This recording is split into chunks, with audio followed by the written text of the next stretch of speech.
Hanno già parlato chi mi ha preceduto, immagino, lo Spiedo Padano di Rovato, l'8 di settembre, il numero è il 338 314 8110, ve lo ripeto ancora, 338 314 8110.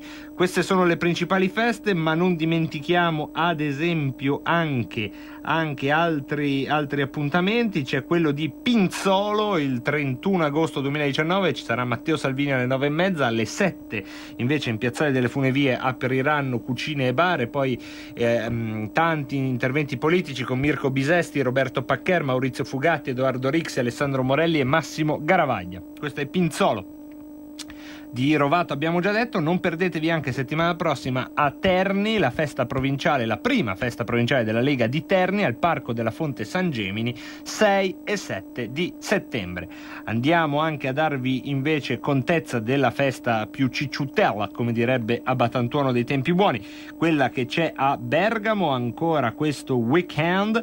Questa sera il futuro dell'Europa, questa sera c'è una pausa, mentre domani sera, una pausa dal punto di vista della politica, mentre domani sera Lombardia tra Olimpiadi e autonomia parteciperanno al dibattito Attilio Fontana, presidente di Regione Lombardia, Roberto Calderoli e Massimiliano Romeo, capogruppo al Senato, introdotti da Antonio Rossi e moderati dalla grande Aurora Lussana, già direttrice della Padania, che cogliamo l'occasione per salutare. Mentre quella che vi facciamo sentire ora è una piccola parte di quanto si è detto proprio sotto i tendoni della Bergenfest martedì 27, l'Italia oggi e domani, una chiacchierata a tre tra Mario Giordano, Giovanni Toti e Giancarlo Giorgetti. Se andiamo a sentirne una parte. Che ha un omaggio da fare perché uno dei più illustri suoi concittadini è tale Andrea Belotti. Mario Giordano, eccolo qua. Mario Giordano è un noto ultra del Toro e la sindaca è andata a casa di Andrea Belotti a prendere una maglia per Mario Giordano. Ovviamente maglia, Giorgetto è un collezionista, maglia originale indossata, puoi sentire il sudore. Quindi fai una fotografia fatta bene, dai. Bacio Giordano. Io mi dissocio da questo omonimo mio. Mario, dopo questo vi lasciamo la parola, grazie.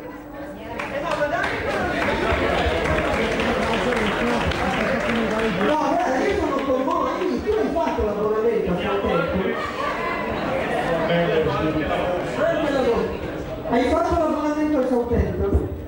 Infatti sabato vado. Perché avrai un po' più di tempo libero. Avevo un religione. No, allora scusate, perché io sono messo lì come moderatore, ma in realtà sapete che sono il meno moderato qua dentro, no? E loro sono molto più moderati di me. Adesso, però io ci tenevo a essere qua a festeggiare con voi la nascita di questo probabile, ormai probabile, no? Ci siamo, è probabile, cosa dice sottosegretario? Sì. E invece sì, il governo delle poltrone viventi. Bonino, Franceschini, Orlando. Allora io ho sentito prima, no, quando ho fatto una promessa, poi faccio le domande a loro che sono quelli che parlavano. Ho sentito che dicevano che quando c'è una maggioranza in Parlamento, la maggioranza in Parlamento, il Presidente della Repubblica è tenuto a verificare che c'è una maggioranza in Parlamento, questo è vero. Il problema è quali sono le due forze che fanno la maggioranza in Parlamento, che non sono solo le due forze che fino all'altro giorno si insultavano. Ho fatto un rapidissimo. I 5 Stelle dicevano del PD, il PD è il punto di riferimento del crimine. Renzi è credibile come un mafioso, Renzi è un minorato morale, Renzi è un pollo che si crede un'aquila, mafiosi, schifose devono morire. E il PD diceva dei 5 Stelle, fanno schifo, Sciacalli in cerca di voti, Di Maio capo degli impresentabili, Conte fantasma, Buffoni, eccetera, eccetera. Ora, è vero che qualcuno dice, e mi ha ripetuto, che anche fra 5 Stelle e Lega, prima del governo, insomma, una campagna elettorale diversa, sono volate parole pesanti. Ma c'è una differenza sostanziale. 5 Stelle e Lega uscivano dalle votazioni ed erano le due forze politiche vincenti. Invece questo governo, se nasce, come pare nasca stasera, nasce dalle forze politiche che hanno perso regolarmente tutte le ultime elezioni e che stanno insieme con un unico obiettivo, cioè quello di mantenere le poltrone perché hanno paura di andare a votare, perché c'è paura del voto. Questa è la paura del voto. E allora, caro sottosegretario, ti chiamo ancora così stasera, sì, sottosegretario, per stasera si fa. E quanto dura un governo che nasce con questi presupposti? 2 giorni! Innanzitutto buonasera a tutti, grazie per l'entusiasmo, nel senso che contrasta un po' col clima che c'è a Roma. Allora, ma bisogna avere pazienza, nel senso che la storia ci insegna che chi fa queste cose può venire punito.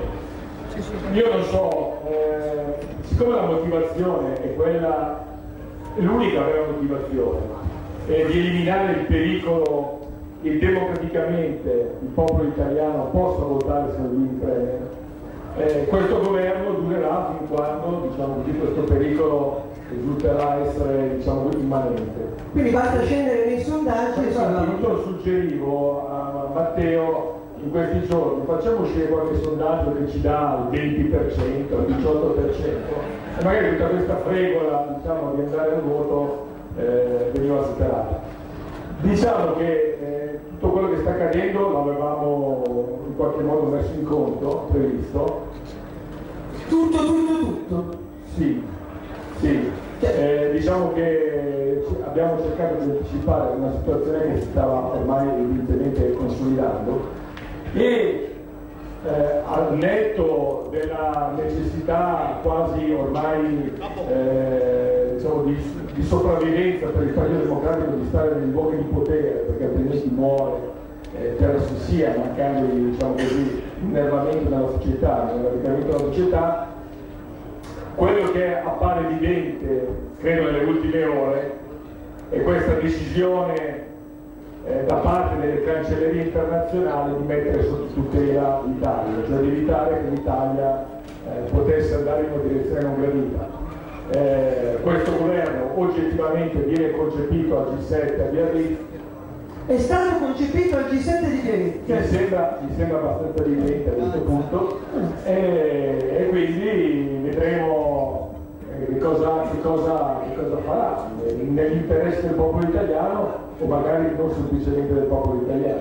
Ma quindi possiamo riscrivere, Giovanni, quello che ci sta dicendo il sottosegretario, riscriviamo la Costituzione italiana, la sovranità appartiene al popolo che la esercita nelle forme e nei modi stabiliti da Germania e Francia, oppure stabiliti a Bruxelles.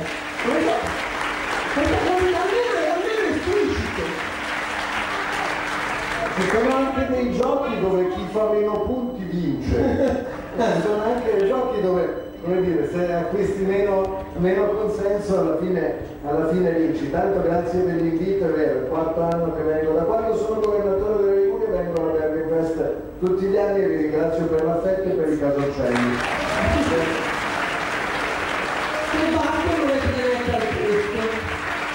I casoncelli già un po' ti mettono di buon umore, stasera è difficile, però un minimo di sorriso, anche perché ero digiuno, ancorché non appaia, ma mi hanno rimesso di buon umore. Vedi, io oggi pomeriggio abbiamo vissuto alcune scene surreali, quando i miei collaboratori entrano nell'ufficio della regione e mi dicevano: è arrivato l'endorsement di Trump per tale Giuseppe Conti.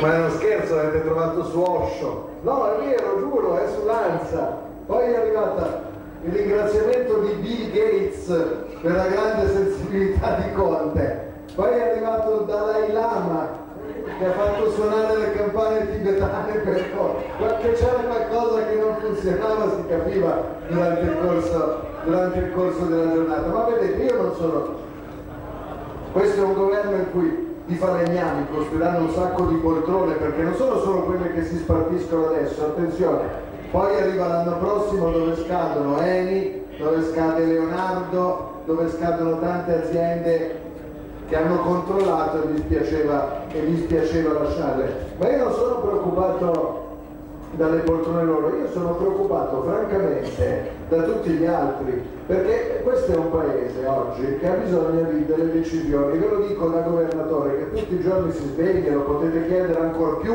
al vostro sindaco, al vostro assessore. Si sveglia tutte le mattine con un problema gigantesco che non abbiamo mai affrontato e li stiamo accumulando. Io continuo a dirlo, poi a Genova, io sono venuto qua l'anno scorso, era appena caduto il Ponte Morandi, abbiamo vissuto anche un anno complesso emotivamente, ma a Genova, dove governiamo città e regione, quel ponte lo stiamo ricostruendo e quando tornerò qua l'anno prossimo rieletto, quel ponte ci passerete sopra con le macchine per andare in vacanza nella nostra bella riviera. Ma io sono preoccupato per tutte le cose che non vengono fatte. Allora, noi abbiamo un paese dove abbiamo poche strade, abbiamo poche autostrade, abbiamo poche ferrovie e poi ogni volta che c'è un'emergenza facciamo un piano straordinario per battere quell'emergenza. Quest'estate non abbiamo avuto la siccità, ma io ricordo il ministro Del Rio, che sta per tornare ministro, non so in quale forma, in questo governo, che annunciò il grande piano degli invasi idrici nell'estate della siccità del 2015-2016. Dopodiché di quegli invasi non c'è stata alcuna traccia. Poi a Genova è scoppiato un oleodotto 2 anni fa, perché non ci facciamo mancare quasi niente in quella città, che ha inquinato un fiume e poi per fortuna abbiamo rimediato. I nostri oleodotti sono degli anni 50 e 60, si era detto che facevamo un grande piano per gli oleodotti non ne abbiamo fatto neanche uno, caro Mario. Allora, questo governo che cosa farà di tutto questo, visto che ha due visioni del mondo completamente diverse e i 5 Stelle hanno una visione, come sa bene l'amico Giancarlo, con cui si è confrontato tutti i giorni, che è completamente antitetica nel modo di vedere dei bisogni del paese, e il PD, e poi chiudo e ti lascio la parola, attenzione, perché quando era ora l'opposizione è diventato l'altiere delle grandi opere del fare, ma per 30 anni è stato l'altiere del peggior ambientalismo paludato che questo paese abbia. Ora, io con Toninelli ho fatto gazzarra tutti i giorni dell'anno scorso, ma se tante grandi opere in Italia non ci sono, comprese nella mia regione, è mica solo colpa di Toninelli, è colpa dei 15 anni precedenti del PD che non le ha fatte. Allora, se metti insieme queste due cose, a me un po' di preoccupazione tanta mi viene. Grazie Giovanni, noi adesso torniamo anche sugli altri timori, perché quello delle grandi opere è uno, ma credo che non sia l'unico. Però la domanda, caro Giancarlo, che tutti si fanno, tu prima hai detto sostanzialmente avevamo previsto quello che sarebbe successo, probabilmente stavi dicendo, hai detto immaginavamo che sarebbe successo lo stesso, cioè questa maggioranza qua si era creata e il voto in Europa probabilmente una dimostrazione del fatto che si stava formando a livello di volontà. Però la domanda che tutti si fanno è: saremmo arrivati allo stesso a questo punto senza la crisi di governo? E lì è stato fatto qualche errore, c'è qualche rimorso nei passi che sono stati fatti nelle ultime settimane? Gli errori si possono sempre fare, però l'errore fondamentale di Matteo Salvini e della Lega è quello di aver vinto le elezioni europee con il 34% dei voti. Da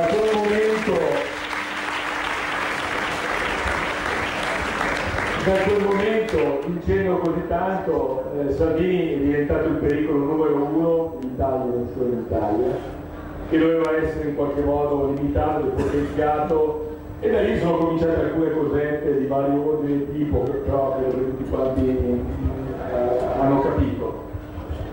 A quel punto lì... Ma cosette di che tipo?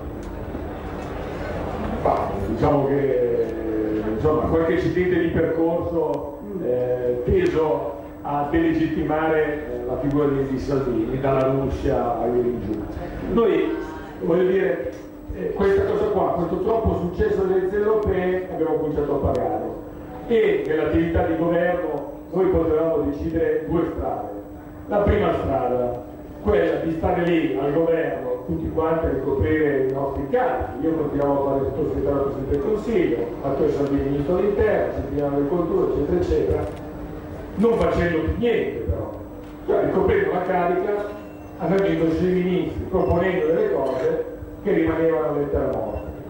Oppure prendere atto della situazione con grande senso di responsabilità, dire la verità, cioè che questo paese ha bisogno di un governo che decide, e quindi metterci in gioco, assumere questo rischio. L'abbiamo fatto, in politica questo deve accadere, perché questa è la politica non è occupare una posizione, la politica è decidere. La politica democratica significa che normalmente comanda chi ha consenso popolare. In Italia c'è una variante, chi ha consenso popolare non è detto che comandi, perché giustamente, dice la Costituzione, la maggioranza parlamentare è quella che decide chi sta su e chi sta giù. E si fa notare che anche noi abbiamo fatto un governo con il Movimento 5 Stelle in Parlamento, però c'è una differenza sostanziale tra quello che abbiamo fatto noi e quello che stiamo facendo in questo momento. Il 33% dei cittadini italiani che ha votato il Movimento 5 Stelle l'anno scorso l'ha votato contro un governo del PD, contro il governo Renzi, decisamente contro una prospettiva che oggi mette assieme. Può darsi che molti l'anno scorso votarono il Movimento 5 Stelle anche non essendo d'accordo con la Lega, ma sicuramente al 100% non erano d'accordo con Renzi e il PD. Il Partito Democratico, che ha un nome beffardo onestamente, perché al governo si va sempre per via democratica, che è successo anche nel recente passato, diciamo così, ci riprova anche questa volta. Secondo me questo governo lo vedo come una forma di investimento per la Lega, per Salvini. Perché questo governo qui è la morte del Movimento 5 Stelle e del Partito Democratico di una volta sola. Dovevo aspettare 6 mesi, dovevo aspettare un anno, dovevo aspettare 2 anni, 3 anni, anche 4 anni, ma una cosa è certa, tra 4 anni al massimo il Movimento 5 Stelle e il Partito Democratico non avranno nemmeno più la faccia di presentarsi davanti al popolo italiano. Quindi si tratta di avere pazienza per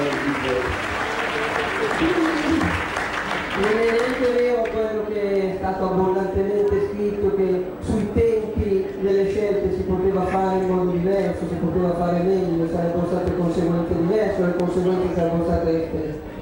Allora, vabbè, a parte quello che scrivono i giornali, c'è un giornalista sul Corriere, mi capita di vedere degli articoloni in cui sembra che faccio delle interviste, io non parlo con nessuno. Lo so, non parlo con lui, è vero.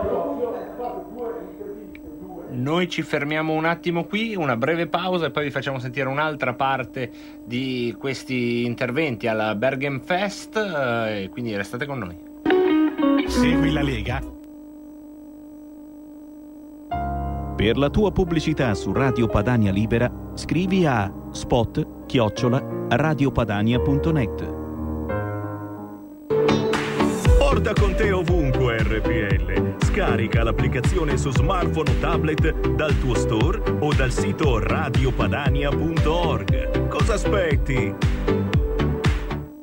Messaggio per tutti gli imprenditori, gli artigiani, i commercianti, i liberi professionisti. Hai un'attività? Dei prodotti da promuovere? Prova la pubblicità sulla nostra radio. Radio Padania ha preparato per te una grande promozione per aiutarti a sostenere la tua attività a tariffe davvero straordinarie. Informati, vedrai che si può fare. Mandaci una mail all'indirizzo spot@radiopadania.net. Con Radio Padania si può fare.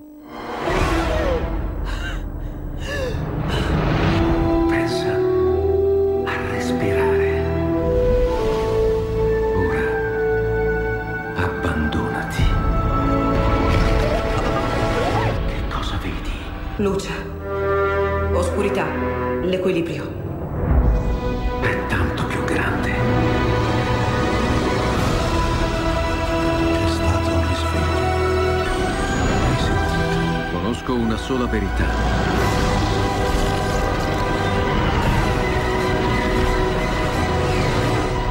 Movie Time ti fa entrare nel vivo del cinema, ti fa sentire come se fossi tu il protagonista del grande schermo.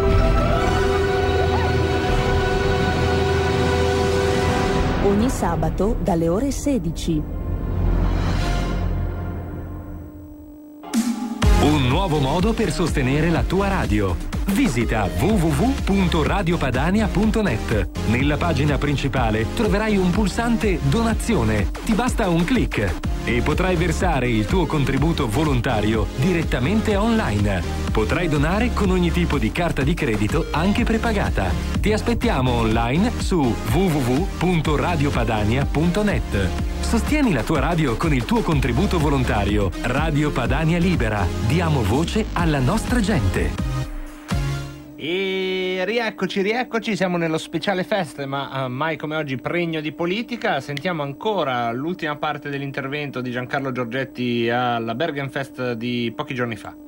Una repubblica che tutto il resto vedo delle cose di assoluta fantasia, poi per carità, anche quelli quando raccontano le balle, le calunnie, non è inutile dovere di nulla, cioè, il problema è molto semplice. Matteo Salvini, dopo le elezioni europee, avrebbe tutti dicevano adesso chiede le elezioni, adesso fa la crisi e fa la crisi.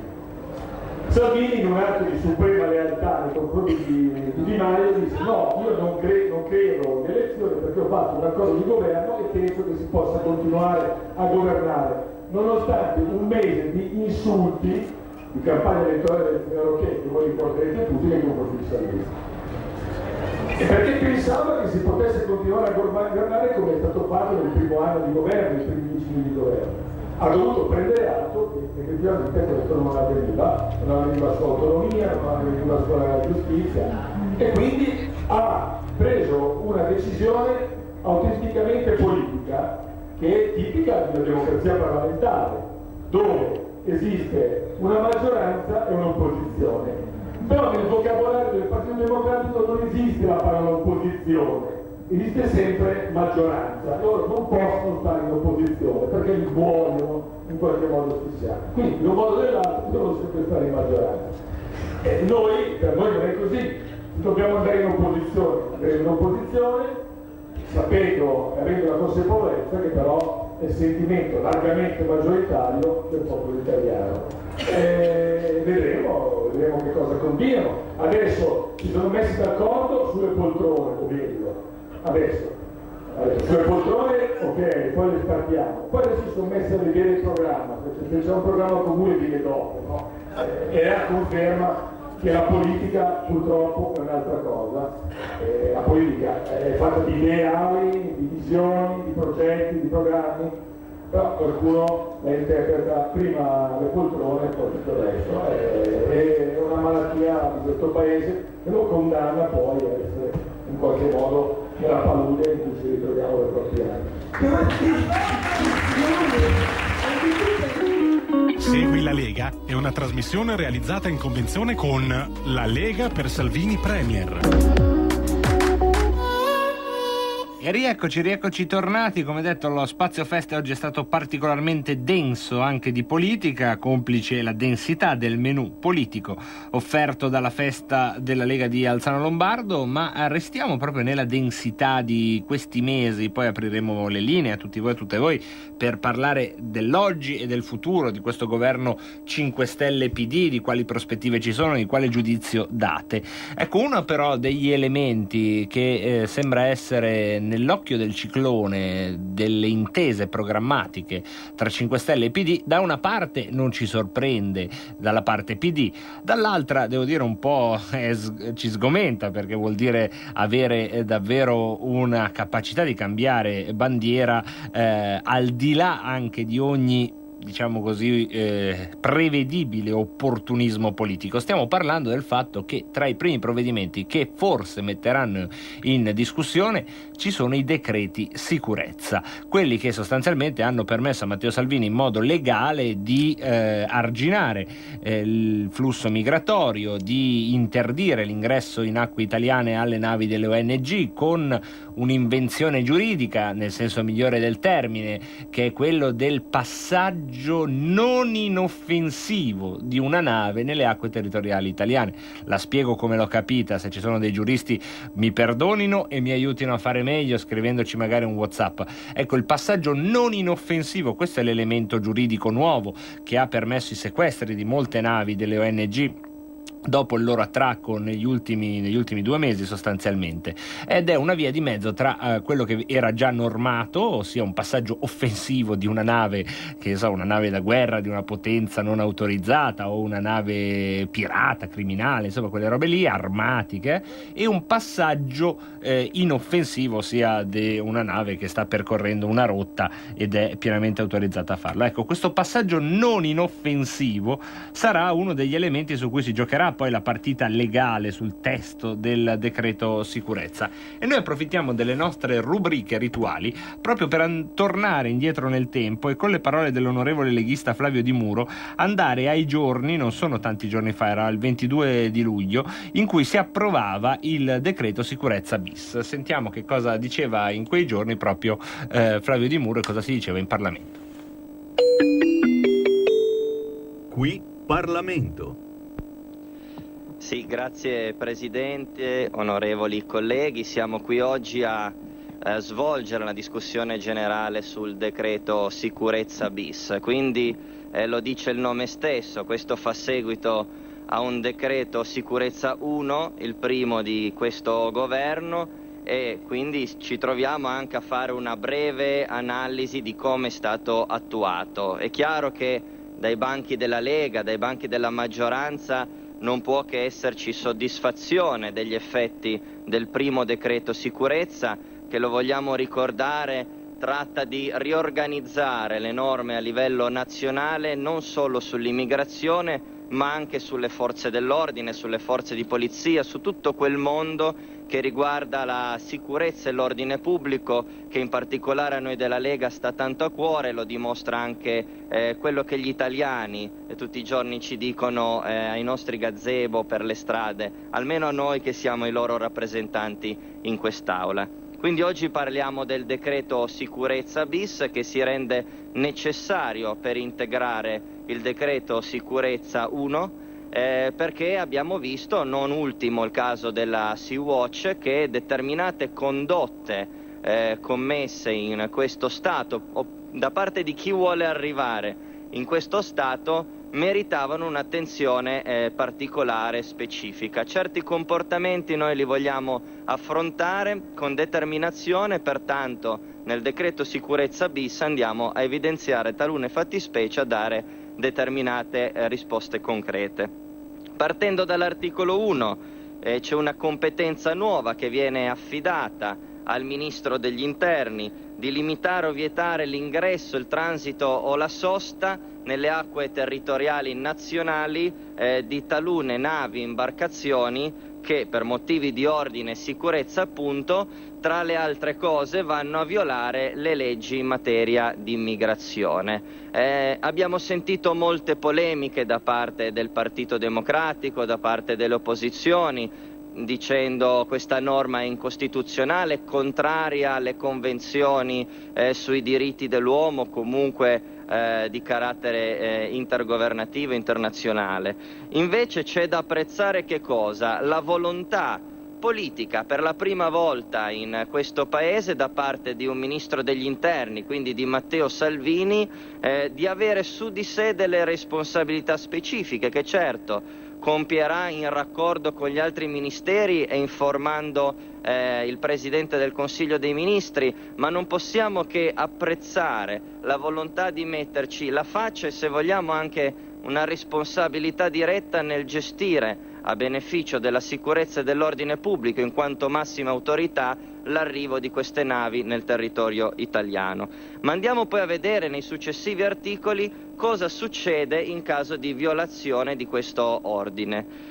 Ecco, grazie alla Lega, ad esempio, sulle sanzioni amministrative previste siamo aumentati fino a 1 milione di euro, quindi da 150.000 a 1 milione di euro è la sanzione prevista per chi contravviene a questo articolo 1, quindi a questo limite che dispone il Ministro degli Interni. Quindi grazie anche al lavoro della Lega nelle commissioni, voglio ringraziare i miei colleghi della Lega ma anche del Movimento 5 Stelle e di tutti i parlamentari della prima e della seconda commissione della Camera dei Deputati, abbiamo migliorato il testo rendendolo ancora più stringente e coercitivo da questo punto di vista.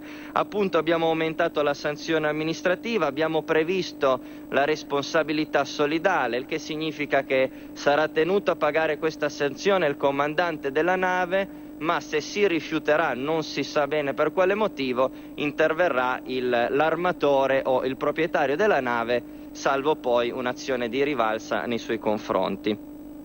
Questa sanzione amministrativa andrà avanti per conto suo, quindi fatte salve le norme penali di procedura penale, quindi inizieremo con una sanzione amministrativa sperando poi che anche i giudici facciano il loro lavoro come noi auspichiamo e proseguono con i riti penali.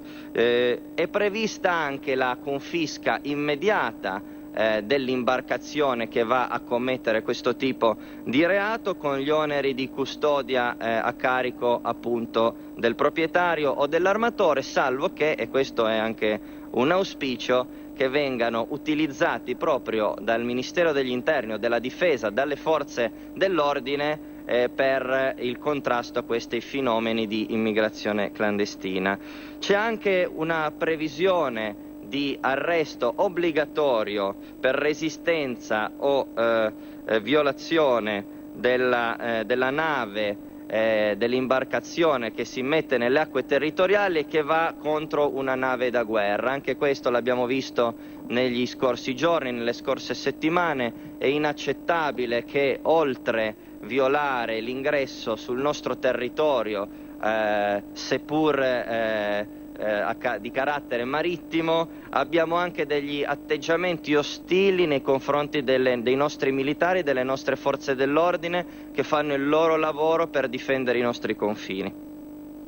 Sempre connessi al contrasto del fenomeno dell'immigrazione clandestina ci sono altre disposizioni presenti nel decreto, altre misure che hanno a che fare con il lavoro degli operatori che trattano questa materia. Quindi c'è un potenziamento delle operazioni di polizia sotto copertura effettuate dagli stati esteri, quindi una collaborazione rafforzata con i nostri colleghi magari dei paesi terzi africani, del Mediterraneo, per evitare in via preventiva che ci siano delle partenze non concordate con l'Italia e con l'Europa. E poi c'è una conoscenza che le autorità di sicurezza vogliono avere rispetto alle presenze di persone nelle strutture ricettive, una norma introdotta dal Consiglio dei Ministri nella prima stesura del decreto, che ha visto dopo una serie di audizioni una rivisitazione per non creare un danno ai gestori degli alberghi o comunque delle strutture ricettive, per armonizzare questa disposizione sicuramente giusta e di aiuto al contrasto di questi fenomeni, ma che non va a danneggiare quindi chi lavora nel campo del turismo regolarmente. Sarà possibile poi svolgere delle intercettazioni preventive, ne abbiamo sentite e lette tante, di rapporti veri o presunti tra le navi delle organizzazioni non governative con altri gestori di barche, altri scafisti che si mettevano d'accordo su dove trovarsi per fare questo scambio di persone, di esseri umani. Su questo vogliamo fare chiarezza e questa norma contenuta nel decreto sarà sicuramente d'aiuto a questo tipo di attività. E poi sono stati stanziati fin da subito 2 milioni per le politiche di rimpatrio e si prevedono altri risparmi sul sistema dell'accoglienza. Anche di questo se ne parla tanto, non solo in quest'Aula, ma nei dibattiti televisivi. Si dice sempre che per contrastare il fenomeno dell'immigrazione clandestina dobbiamo andare a fare accordi bilaterali, trattative, stanziare risorse con i paesi africani per evitare notevolmente ridurre notevolmente le partenze. Questo sarà fatto con questa specifica disposizione, questa copertura finanziaria e questa indicazione di andare, oltre alla legge di bilancio, individuare risparmi nel sistema dell'accoglienza. Un sistema dell'accoglienza che, come dicevo all'inizio, è stato rivisto dal primo decreto sicurezza, ha già dato i suoi riscontri positivi. Io colgo l'occasione per ringraziare la Guardia di Finanza del Comando Provinciale di Imperia, nonché la Procura della Repubblica, perché sui CAS di Valle Croce e di Sanremo hanno scoperto e hanno previsto anche, disposto l'arresto di persone di questa falsa cooperativa che lucrava gonfiando il numero di presenze, il numero di migranti per avere rimborsi, trattando, e ve lo dico da leghista, in maniera assolutamente grave e disumana gli stessi migranti che tratteneva in queste strutture. Quindi andare a risparmiare dopo aver riorganizzato le strutture dell'accoglienza non solo è giusto, ma è anche umano alla luce dei recenti fatti di cronaca. Ci sono poi anche delle disposizioni sempre connesse al fenomeno del contrasto all'immigrazione clandestina, che dicevo appunto riguardano le forze dell'ordine, quindi si va ad agevolare la destinazione di immobili pubblici da trasformare in presidi delle forze di polizia, una richiesta che spesso viene dai nostri territori, dai nostri comuni, dalle comunità locali. Si va a incidere positivamente sulle ore di lavoro straordinario per i vigili del fuoco, un primo segnale per questo corpo così amato dagli italiani, che non è sicuramente l'unica misura che attuerà questo governo, ma è un segnale importante che ci diamo in questo decreto. Si va a garantire i buoni pasto, pensate un po' al personale di polizia che va a lavorare fuori sede, che va in missione, che non trova spazio nelle mense. Avevamo bisogno di una copertura legislativa perché c'era questo vuoto da colmare e ci siamo riusciti nell'anno 2019. Bene, abbiamo anche delle risorse per il ricambio del vestiario dei nostri uomini in divisa. Ci sono anche delle disposizioni che inizialmente erano previste magari con emendamenti da parte dei parlamentari o dei relatori e non sono previste. Di questo me ne dispiace, quindi vedete, non dico solo cose positive ma anche qualche cosa negativa, se no sarei troppo di parte. Ad esempio non trova spazio in questo decreto la riforma della polizia locale, però devo ammettere l'interesse del governo che prontamente, una volta che abbiamo visto in commissione che non potevamo andare avanti dal punto di vista emendativo, il governo ha prontamente portato in Consiglio dei Ministri un disegno di legge delega sulla riforma della polizia locale o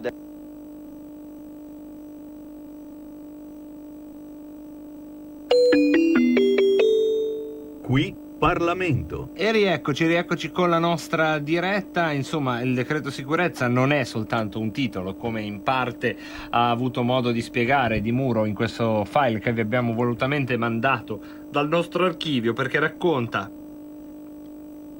bene, io credo, come ci sia stato un impegno anche legislativo per stare, ci mancherebbe, nella cornice dello Stato di diritto. E non dimentichiamo che siamo usciti da 14 mesi in cui ci hanno fatto sentire in colpa: arriva il fascismo, arriva il nazismo, restiamo umani, siete disumani, le bestie, questo e quest'altro e quella, e la Costituzione, l'attentato, le cose, il sequestro di persone, cioè una roba normale. e che ora speriamo non venga smantellata dal governo che sta nascendo e che ancora non riesco a frenare lo stupore di dovervi davvero dire che lo stesso premier Giuseppe Conte sta per fare un governo dopo 14 mesi con la Lega anche con il Partito Democratico, quindi 5 Stelle Partito Democratico. Le ultime notizie riguardano Di Maio e Conte, sia il nostro programma oppure meglio votare. Queste sono le schermaglie tuttavia che fanno da una parte capire come non avranno vita semplice, ma dall'altra non vi illudete, l'accordo lo hanno raggiunto. Quando si raggiunge l'accordo sulle poltrone e si sono raggiunti almeno gli elementi più importanti, quando si arriva a questo, quando l'Europa, guarda caso, già apre le porte a un grande aiuto, flessibilità, aiuto sui migranti all'Italia, è chiaro che questo governo partirà, a meno che non ci dovessero essere dei veri e propri miracoli, per chi non lo vorrebbe, o colpi di scena inenarrabili. Consultazioni di questa mattina tra il premier incaricato, sempre Giuseppe Conte, e i gruppi politici. Non sono andati né la Meloni né Salvini. Ci sono in realtà anche delle schermaglie che riguardano il centrodestra, perché Berlusconi ha dichiarato Salvini ha consegnato il paese alla sinistra, quindi da questo punto di vista non ci sono segnali di ritrovata unità nel cosiddetto centrodestra. Se volete potete intervenire in diretta fin da ora, ovviamente le consultazioni che più ci interessano sono le vostre. Le abbiamo iniziate questa settimana con tante incognite, le chiudiamo con qualche incognita in meno, perché sembra evidente quello che è accaduto, almeno nei suoi termini sostanziali. Con un voltafaccia, un'acrobazia degna davvero delle più spericolate operazioni circensi, il Partito Democratico e il Movimento 5 Stelle si sono tra loro uniti dopo più di 10 anni di insulti gravissimi. Fino a 20 giorni fa il PD era denominato con l'epiteto il partito di Bibbiano dal Movimento 5 Stelle, oggi invece è diventato l'alleato di governo. Sì, stanno ormai ragionando sulla spartizione delle poltrone, di chi fa cosa, di quale dicastero prendere. C'è grande, come si può dire, agitazione intorno ovviamente alla poltrona più evidente, quella di Matteo Salvini al Viminale, ma questo governo nasce. All'inizio della settimana non ne avevamo la certezza, oggi invece possiamo, con un ragionevole beneficio di inventario, dire che le cose stanno così e quindi commentare che cosa ne pensate voi. Prima di darvi la linea però vi ricordo, soprattutto a chi questo governo lo vede come un tradimento nei confronti della fiducia degli italiani che si sono espressi alle ultime elezioni europee, che si sono espressi alle elezioni politiche, premiando la discontinuità rispetto ai governi PD, ecco, se la pensate così, gli appuntamenti da segnare sul calendario sono due. Il 15 settembre lo storico e confermatissimo raduno di Pontida, e poi il 19 ottobre invece una grande manifestazione indetta da Matteo Salvini a Roma. A breve ovviamente ci saranno tutti i dettagli organizzativi, però incominciate, se la pensate così, se non vi piace questo governo, se vi sembra un tradimento, a mettere sul calendario un bollino rosso o del colore che preferite intorno a queste due date, perché se la pensate così è il caso di passare dalle parole ai fatti, e questa volta non parliamo dei risultati di un governo, ma parliamo della agenda e degli impegni di ognuno di noi e di ognuno di voi. Detto questo, partiamo con la prima delle nostre telefonate di oggi. Pronto? Padania Libera, Roby Bergamo. Ciao Roby, benvenuto. Ciao Pinti. Eccoti qua. Ieri ti ho mandato un'email. Sì, l'ho vista. Perfetto. Però puoi citarne il contenuto. Come? Citane tu il contenuto però. Ok. Diciamo che parlando di governo, perché ti ho mandato 2 link. Sì. Ma parlando di governo vorrei, non so, consigliare a chi ci ascolta di andare su YouTube.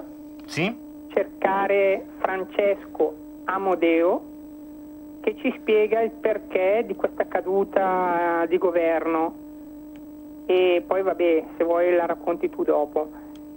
e praticamente lui sostanzialmente a me un po' mi ha tirato su di morale, e Twitter di Trump permettendo, perché quando ha fatto l'endorsement a Conte io mi sono un po' preoccupato, ma poi sentendo Amedeo ho detto lui che la sa lunga, è stato intervistato anche da Pellegrini in passato qui a Radio Padania, e nelle segrete stanze lui ci sguazza parecchio, e partendo dal 5G c'è una guerra sotterranea tra USA e Cina. Diciamo che i 5 Stelle sono pro Cina e Salvini è pro USA. Avendo 125 basi militari qui in Italia, io starei anche qui con Trump. Tu cosa diresti? Certo, questa è una ricostruzione che è affascinante, però non possiamo non evidenziare che si scontra con il grande favore fatto da Trump a Giuseppe Conte, ossia legittimarlo con un tweet ad personam nel giorno in cui, diciamo, il suo nome era sulla graticola. Però ognuno ha la sua opinione e ti ringrazio di aver chiesto la mia. Grazie a Roby, prendiamo un'altra telefonata. Pronto? Pronto? Sì, ciao, benvenuto. Ciao, sei Marco Pinti? Io sì, tu come ti chiami? Io mi chiamo Sergio da Bolzano. Ciao Buongiorno. Sergio, benvenuto. Buongiorno, senti, volevo dire una cosa diversa, ma la signora di prima mi ha dato uno spunto su Donald Trump. Sì. Secondo me Trump ha agito in quella maniera per un semplice motivo, non so se tu potresti essere d'accordo. Secondo me Trump pensa solo agli affari suoi, nel senso che il prossimo anno deve andare al rinnovo delle elezioni statunitensi, no? Sì. E lui si vuole accaparare il voto degli italiani residenti negli Stati Uniti, perché lui sa benissimo che la maggior parte sono dei democratici, no? Sì. Allora lui, facendo quel endorsement, cerca di avere i voti da quella parte, perciò lui si fa solo gli affari suoi, non c'entra niente politica Putin, non Putin e così via. Ho capito, insomma, secondo te è una cosa che serve alla politica interna americana per la comunità italoamericana, per intenderci? Volevo finire il discorso. Sì, no, era per cercare di chiarire quello che hai detto, insomma. Sì, grazie. No, dopo volevo dire che riguardo a Pontida, mi raccomando che dobbiamo difendere il capitano Massimo, perché io qua sento odore di certa magistratura che lo vuol mettere alla sbarra praticamente, Va bene? Ho Ciao capito, Marco Pinti, grazie mille. Viva Lega, viva Salvini. Grazie, ciao. un saluto anche a Luigi che dice: guarda che Conte è corso da Mattarella per dargli la notiziola riguardo alla manifestazione del 19 ottobre non si farà. Non lo so Luigi che notizie hai tu, però che io sappia si fa la manifestazione del 19 ottobre. Giuseppe dice: ma i piddini si rendono conto che il loro governo è fatto solo di servi al servizio di nazioni straniere? E ancora un saluto a Ornella, un saluto a Ermanno dalla Russia, tra quelli che ci hanno scritto, e poi altri che ci hanno scritto, anche andiamo a vedere gli SMS. Abbiamo Alberto che intanto ringrazio e nel merito dice speriamo che non riescano fisicamente a smontare dei decreti così confezionati con attenzione. E poi ancora andiamo a vedere i vostri SMS. Abbiamo Silvio che anche lui scrive: io sarò a Pontida e andrò anche a Roma, ho dovuto ribaltare la mia agenda ma ne vale la pena. Fate come Silvio allora, fate come Silvio e a breve vi daremo notizia di pullman, bus, torpedoni, risciò, cavalli, motori, tutto quello che serve. Prendiamo l'ultima telefonata prima della breve pausa intanto. Pronto? Ciao, sono Anna. Ciao Anna. Anche la settimana scorsa. Hai 40 secondi tutti tuoi. Allora, la questione Trump, Italia, Salvini, Di Maio, penso che c'entri qualcosa la questione Huawei, che non è cosa da poco. Cina e Huawei. Secondo me, sei convinto anche tu? Lì c'è qualcosa che non devono perdere come si può dire, la supremazia qui in Italia o in Europa. Huawei c'entra qualcosa. Trump forse ci metterà, o darà un aiutino, credo. Spero, me lo auguro, perché mi viene a piangere. E basta. Ciao, grazie. Grazie ad Anna da Verona. Ragazzi, su col morale, però su che il mondo è grande, la vita è comunque degna e bella, qualsiasi cosa succeda tra le aule di Montecitorio e Palazzo Chigi, su, forza ragazzi, non diamo troppo spazio a ste robe che li facciamo solo contenti. Pausa. bella casa! Finalmente mi hai invitato! Chi ha parlato? Sono la Digital Radio, quella del sistema DAB+. E che ci fai qui? Non abiti nella mia auto. Ma io sono ovunque, anche in casa. Basta avere l'apparecchio giusto, con tanti contenuti extra e con il suono perfetto. Vivi anche in casa tutta la magia della Digital